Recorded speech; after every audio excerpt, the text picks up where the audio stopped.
কণ্ঠ। আমি সাথে আছি news presenter Samia Sarkar. Assalamu alaikum. This is content tutor Masud Rana Babu. Thank you for watching Aparat Control.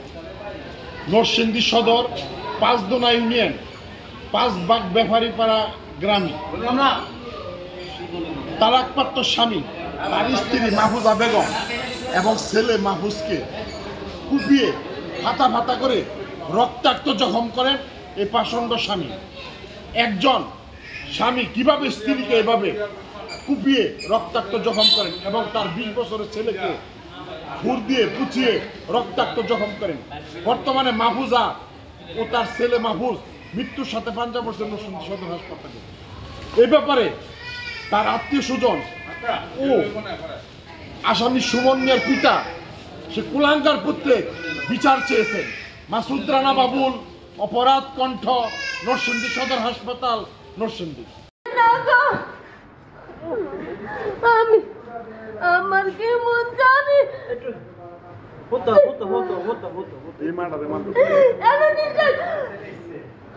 কেডা মারছে কম আপনারে? সুমন সুমন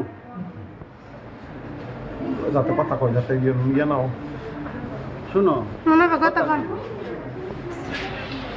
ভাই বউকে যে কি করছে তার আমি সুস্থ বিচার চাই। আমরা তো শুনছি আপনার হ্যাঁ আমি ছেলের বিচার চাই। এই কাজ কেন করছে?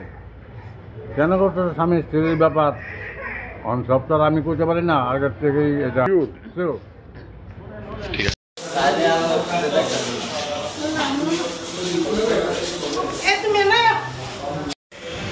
তো কী ঘটনা হয়েছে, তো হ্যাঁ আজ থেকে বছরখানিক আগে তার সাথে সে ডিভোর্স হয়ে গেছে।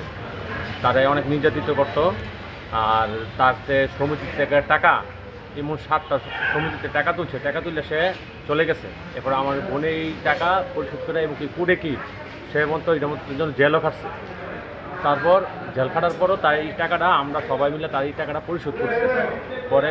পরে তারপর সে কী করলো, কয়েকদিন পরে সে ওই সুমন সে ডিভোর্স দিয়েছে আমার বোন।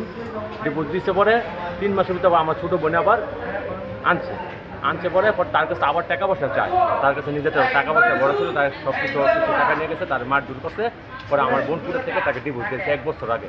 সে বর্তমান তার সাবেক স্বামী এখন সাবেক স্বামীর নাম কি? সুমন মিয়া। সুমন মিয়া পুরে আছে এবং মামলা আছে এবং ওসি সাহেবের আমরা করছি। ওসি সাহেব বলছে এটা দ্রুত এটা ইয়া করবে, বিচার করবে। আমার মা আমার বাবা আমার মার উপরে প্রথম আক্রমণ করছে, তখন আমরা 4-5 জনে যায় আটকাইছি। আটকানোর পরে আমারে দিছে, আমার এই পিঠ থেকে পুরো এইটুকু নেমে গেছে।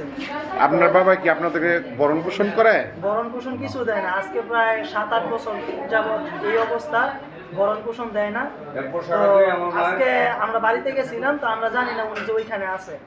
হঠাৎ করে পিছন থেকে আক্রমণ করছে, আমার আম্মুরে মাইরা ফেলার হুমকিও দিছে।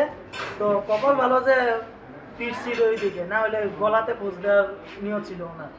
তো যার কারণে উল্টো দিকে ফিরানো ছিল, তখন আম্মুরে 2-3টা বুঝ দিছে। 3টা দেওয়ার কি দিয়া বুঝ দিছে?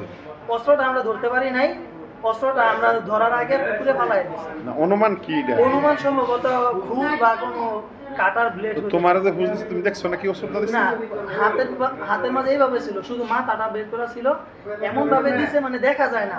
উনি যে সামনে বসা ছিল কেউ বুঝতেও পারে না। তখন পিছন থেকে আক্রমণ করছে, তো যার কারণে আমরা আটকানোর পরে আমাকে দিচ্ছে। আমরা এটার বিচার চাই, যেইভাবে হোক এরা আটক করা হোক, যত উচ্চতর শাস্তি দেওয়া হোক ওনাকে, এটুকুই। তোমার আব্বার নাম কি? আমার আব্বার নাম সুমন মিয়া। গ্রাম কই? গ্রাম হচ্ছে পাঁচদোনা 5 ভাগ ব্যাপারীপাড়া। আপনার দাদার নাম? আমার দাদার নাম মোহাম্মদ তারা মিয়া। ঠিক আছে।